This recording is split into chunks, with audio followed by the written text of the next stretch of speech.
Tout le monde, c'est Narojin qui vous parle aujourd'hui pour une toute nouvelle vidéo, j'espère que vous allez bien. Aujourd'hui, on se retrouve, oui, enfin, pour les vidéos top et flop de films et de séries de 2022. Oui, je vous l'avais dit depuis pas mal de temps, c'est aujourd'hui que ça démarre. Je vous ai demandé dans la partie communauté de la chaîne si vous préférez par hasard que je commence par les tops ou par les flops films de mon année 2022. Eh ben, écoutez, avec tout mon grand étonnement, nous allons commencer aujourd'hui par les flops 2022, d'où oui mon t-shirt rouge, pour rappeler un petit peu la négativité, pour rappeler le mal, pour rappeler les trucs qui m'ont saoulé cette année au niveau des films. Soit certes, je suis quand même un bon public généralement devant des séries, devant des films, j'ai quand même beaucoup de choses positives à dire. Honnêtement, dans les 6 films que je vais vous parler aujourd'hui, il y a quand même des choses positives, ok. Dans le négatif, il y a quand même du positif. Il n'y a pas non plus un film que j'ai totalement détesté. Mais oui, évidemment, on va parler aujourd'hui de 6 films que je vais considérer comme flop de mon année 2022. Puis également, dans les prochains jours, on parlera des tops, oui, des top films. On parlera là de 15 films, oui, 15, que j'ai beaucoup aimé pendant mon année 2022. Bon, évidemment, à des degrés différents. Évidemment, celui en 15e position ne sera pas non plus extraordinairement incroyable par rapport au top 3 par exemple, oui, mais voilà, on parlera de tout ça dans les prochains jours. J'espère que ça va vous plaire parce que honnêtement, moi ça me fait très plaisir de filmer ces vidéos. J'ai reçu beaucoup de retours sur mes dernières vidéos et honnêtement je vous en remercie parce que ça me fait très plaisir, ça me motive à continuer à vous partager un petit peu de l'actualité, du contenu, etc. Bref, c'est parti, commençons maintenant avec ce flop film 2022. On commence avec la 6ème place avec un film que j'ai quand même bien plus apprécié que ceux qui sont plus haut dans le classement. Évidemment, au plus on monte dans le classement, au plus je les ai pas trop aimés. Donc commençons avec la 6ème place avec Les Animaux Fantastiques 3.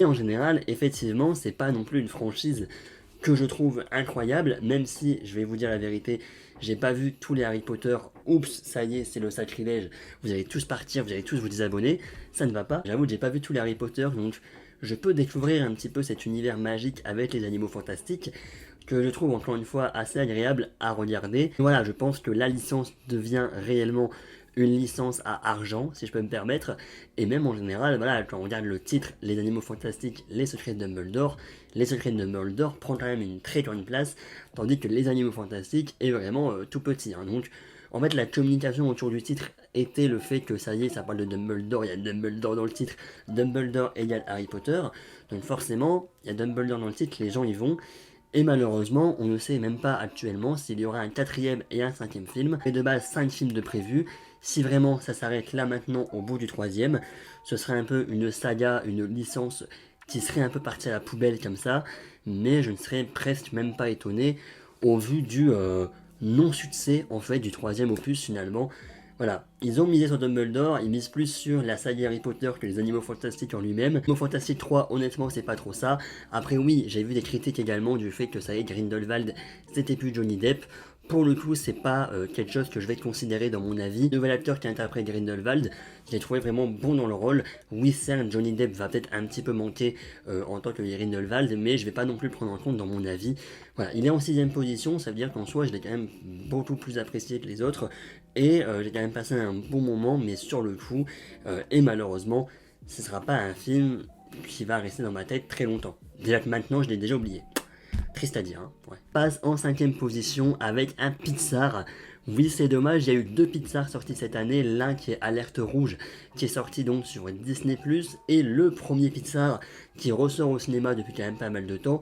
Malheureusement, oui, le film Buzz l'éclair est en 5ème position de mon flop 2022. Allons achever la mission. Je suis poursuivi par le... Une fois, sur le coup, j'ai quand même passé un très bon moment, je vous en ai fait une critique, etc. Malheureusement, voilà, la communication, encore une fois, là, été autour de Toy Story, etc. C'est Buzz l'éclair.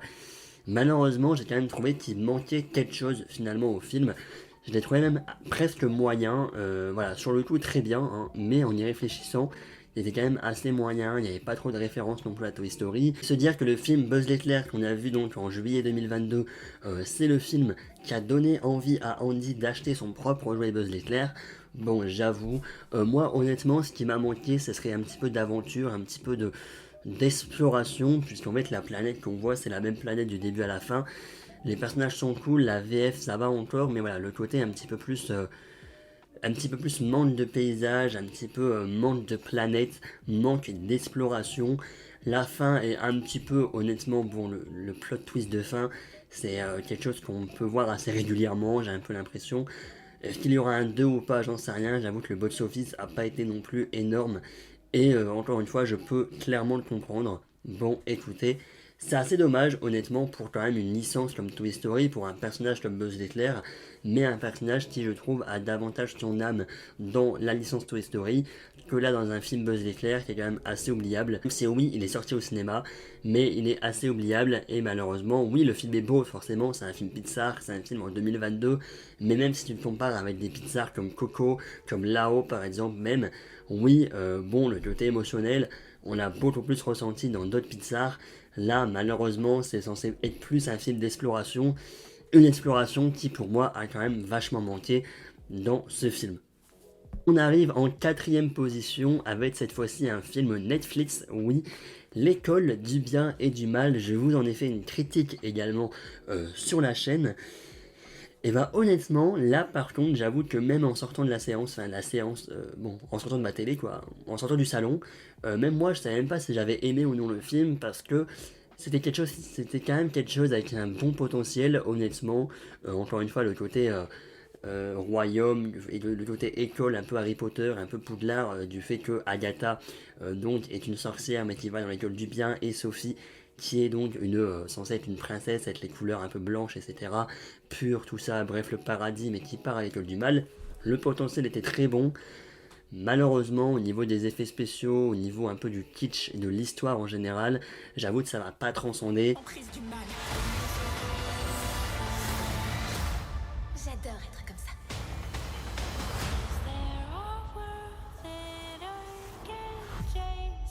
Bon, certes, j'ai pas trop d'arguments pour ce film, de pourquoi je le mets en quatrième position, mais j'avoue que le film ne m'a pas si transcendé de ça, les personnages étaient pas incroyables non plus. Voilà, ça reste un film, je pense, assez bon public, dans le sens où oui, les jeunes vont pouvoir regarder, et je pense même que c'est un film qui va davantage se focaliser pour les jeunes finalement. Voilà, je me suis pas retrouvé là-dedans, j'ai pas été si transcendé de ça, même s'il y avait un potentiel, mais l'histoire était assez perturbante, assez bizarre, et même la fin je n'ai pas compris, et bon, bah effectivement un potentiel qui était là, malheureusement un côté kitsch et un scénario qui était quand même assez brouillon dans l'ensemble, ce qui fait que le film, honnêtement je l'attendais un petit peu quand même, parce que ça venait d'un roman et tout, et le côté école, le côté magie, moi ça peut m'intéresser, bah c'était pas incroyable. Bon, tant pis. Nous arrivons dans le top 3 des films que j'ai honnêtement pas trop aimé cette année. Le premier, Pinocchio, mais de Robert Zemeckis, la version de Disney+. Écoutez, encore une fois, je vais vous dire la même chose, mais en sortant de mon visionnage, je vous ai fait une critique en septembre dernier, j'ai été plutôt content de mon visionnage. Dans l'ensemble, c'était assez satisfaisant, c'était regardable, etc. Non-selfish.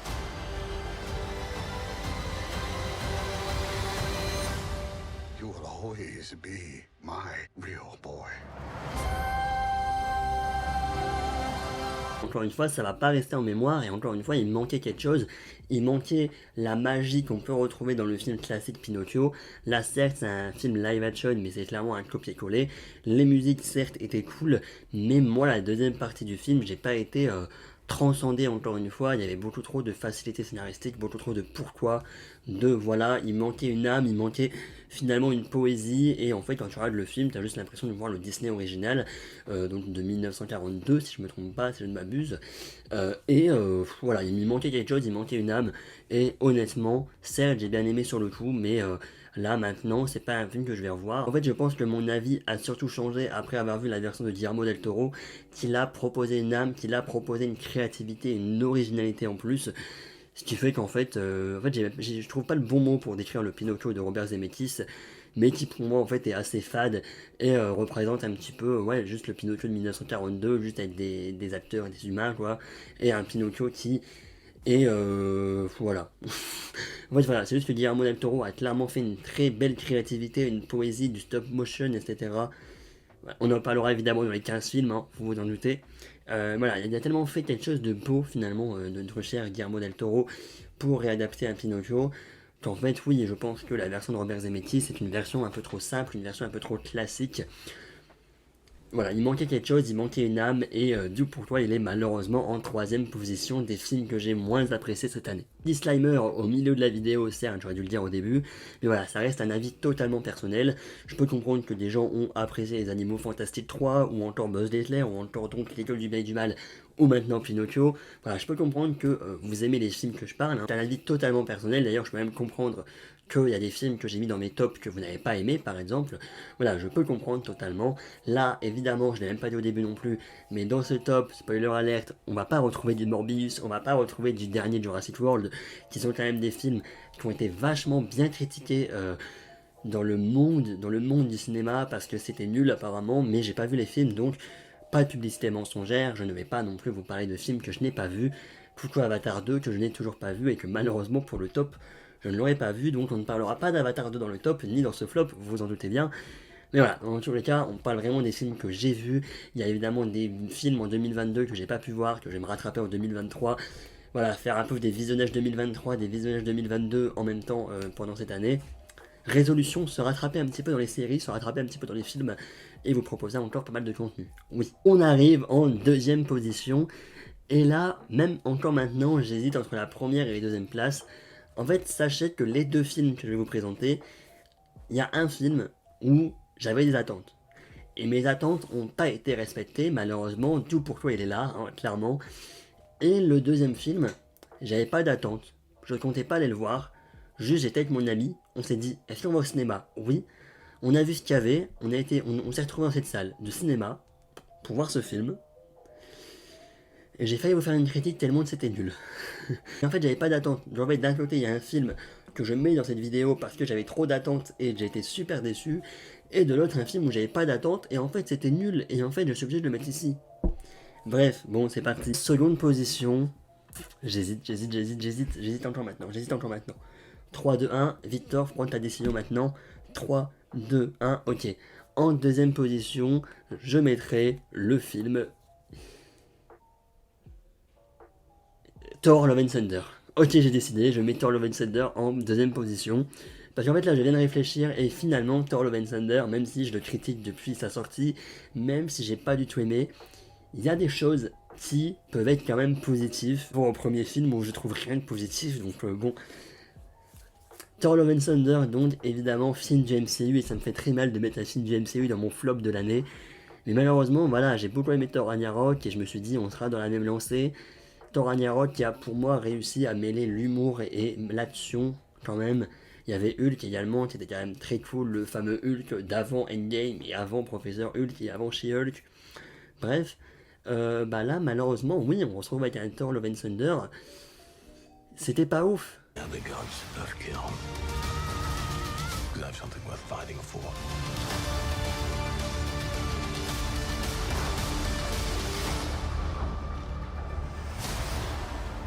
En fait, déjà de base, je suis pas fan de Jane Foster, pour vous l'avouer, et donc ce film ne m'a pas rendu service avec du Jane. Certes, Nathalie Portman peut peut-être bien jouer, mais j'ai pas été dedans. Honnêtement, Thor, il y avait trop d'humour, j'aime beaucoup l'acteur, mais là, trop d'humour pour moi. Gore, ok, le méchant était cool, mais c'était un peu mal exploité, même si la fameuse scène, bon, sans vous spoiler au cas où, mais la fameuse scène un peu en noir et blanc, sans les couleurs et tout, il y avait quelque chose de bien plus sombre et quelque chose de très bien. Mais je suis désolé, par exemple, la scène... voilà, juste la scène où Thor donne son pouvoir à tous les enfants et que tous les enfants arrivent pour attaquer les gens, là, je sais même plus qui d'ailleurs. Bah, Gore, je pense, du coup, je sais plus, peut-être des sbires, je sais plus. C'est peut-être là l'une des premières fois dans un film du MCU que j'ai réagi comme ça, mais même pendant le film, j'étais en mode... Ok, la Gardien de la Galaxie, ok, la blague de la chèvre, ça peut être marrant 5 minutes. Et je suis désolé, pour moi, Thor Love and Thunder... l'humour, ça m'a pas eu pour moi personnellement. Le personnage de Zeus, je suis désolé, ça va pas. La présence des dieux dans l'univers du MCU, ça va pas. Et je suis désolé, mais Thor Love and Thunder, oui, film du MCU dans mon flop 2022, ça me déçoit un petit peu de moi-même même. Voilà, je suis désolé, c'est la dose de Thor. Voilà, hop, ça dégage. Ouais. Et enfin, en 1ère position, j'ai des explications à donner parce que rien qu'en lisant le titre, vous allez vous dire, mais tu t'attendais à quoi, Victor? Oui, du Kobu président. Ducobu président est mon premier flop de l'année. C'est la zizanie. Tout va à volo. On s'amuse, on joue, mon bulldog. Tu devrais essayer, ça fait un bien fou. Je vais vous apprendre le b.a.-ba de la triche. Mais j'ai jamais triché de ma vie, monsieur. Ah bah il serait peut-être temps de vous y mettre. La guerre est déclarée. Je vais contre-attaquer. L'heure de la révolte a sonné. Et j'ai rien, en fait, honnêtement, j'ai rien retenu du film, mais pourquoi j'ai été le voir? Pourquoi j'ai eu peut-être. En fait, j'avais pas d'attente, mais j'ai peut-être eu une mini dose d'optimisme. Parce que j'ai eu ma nostalgie qui m'est arrivée d'un coup concernant le premier film du Ducobu et même le deuxième en vacances, les vacances de Ducobu. Les deux premiers, j'ai pas vu le troisième, mais les deux premiers films, honnêtement, c'est des bons films. Moi, ça me fait rire. C'est mon humour, entre guillemets, mais ça me fait rire. Voilà, Ducobu qui triche et tout dans la salle de classe. Sa relation avec Léonie, machin, ok, c'est marrant. Ça passe un bon moment, machin, voilà. Bah, malheureusement, ce quatrième opus, tu ne passes pas un bon moment. Pour moi, je n'ai pas passé un bon moment dans la salle. J'ai été complètement abasourdi par cet humour, toujours l'humour, hein, mais par cet humour un peu trop décalé à mon goût, un peu trop gamin, un peu trop gamin, oui, ou clairement oui, trop gamin. Voilà, il y avait quand même, on va dire, peut-être des bonnes choses, et encore, mais voilà, par exemple, Elise Moon, pour moi, Elise Moon, ok, c'est un bon acteur si vous voulez, mais dans Ducobu, je trouve qu'il exagère un petit peu son jeu d'acteur. Même Harry Habitant, je crois, était dans le film, mais honnêtement, non, bah non, ça passe pas, son jeu d'acteur, ça ne va pas. Bref, les jeux d'acteurs, c'est pas ça, l'histoire, c'est pas ouf non plus. Heureusement, dans le premier ou le deuxième opus, tu peux ressentir une sorte de quête initiatique, tu peux ressentir quelque chose, une évolution pour le personnage du Ducobu, tu peux ressentir une sorte d'exploration, un minimum, je crois, où ils vont dans une forêt, machin, ou je sais pas trop quoi. Bah là, malheureusement, bah non. Le film dure 1h30, le film est long, honnêtement j'en avais marre. Je suis sorti de la salle, je me suis dit, ouais non, j'ai failli même vous faire une critique pour défoncer le film. Parce qu'honnêtement j'avais pas grand chose qui allait dans mon film, hein, mais vraiment voilà, le premier film était bien, le deuxième encore une fois pour moi c'était plus une nostalgie d'enfant d'avoir vu le film. Ducobu 2 est sorti en 2012, d'accord, j'avais 9 ans, et Ducobu 1 est sorti en 2011, voilà, donc j'avais vraiment 8 ans et 9 ans quand j'ai découvert ces films, voilà, on est vraiment dans une nostalgie d'enfant. Et oui, c'était peut-être mon humour quand j'étais enfant, quoi. Maintenant, voilà, 10 ans plus tard, je me suis retrouvé à aller voir donc le quatrième opus. Ouais, bah j'aurais dû rester chez moi, quoi. Bon, voilà, bah j'ai dépensé une place de cinéma pour aller voir Ducobu président. Bah non, il fallait pas. Voilà. Merci à tous d'avoir suivi cette vidéo. N'hésitez pas à me dire en commentaire, vous, votre, allez, on va dire top 3, top 5 de vos pires films de l'année. Promis, on passe dans le positif lors de la prochaine vidéo où on parlera des top films, 15 films encore une fois, je répète, mais 15 films qu'on va parler. Il y a de tous les goûts, et à mon avis, ça va peut-être faire débat également, parce qu'il y a peut-être des films que vous avez énormément aimés, qui est malheureusement pas trop haut dans mon top, mais voilà, on verrait tout ça, mais voilà, il y a des choses qui arrivent, ou peut-être même des trucs que vous n'avez pas aimé, que moi j'ai bien aimé, donc moi je le mets dedans. Bref, je pense que la vidéo top va faire un peu plus débat que cette vidéo flop, je pense. Mais passons. Oui, je pense que si j'avais vu Morbius, il serait dans ce flop. Voilà, donc s'il vous plaît, ne me disputez pas en mode tu n'as pas mis Morbius, je n'ai pas vu Morbius, et je pense qu'au vu des critiques, j'ai bien fait de ne pas l'avoir vu. Je pense que je le verrai cette année, mais voilà. On en parlera peut-être, hein, qui sait si j'ai trop de trucs à dire, mais de ce que j'ai entendu, il mérite pas. Voilà, donc voilà, j'ai voulu garder un petit peu. Garder plus de temps pour regarder autre chose de plus intéressant. Merci à tous d'avoir suivi cette vidéo, n'hésitez pas à vous abonner, liker, partager, commenter, activer la cloche de notification, bref comme d'habitude. Et nous on se dit à la prochaine, salut salut.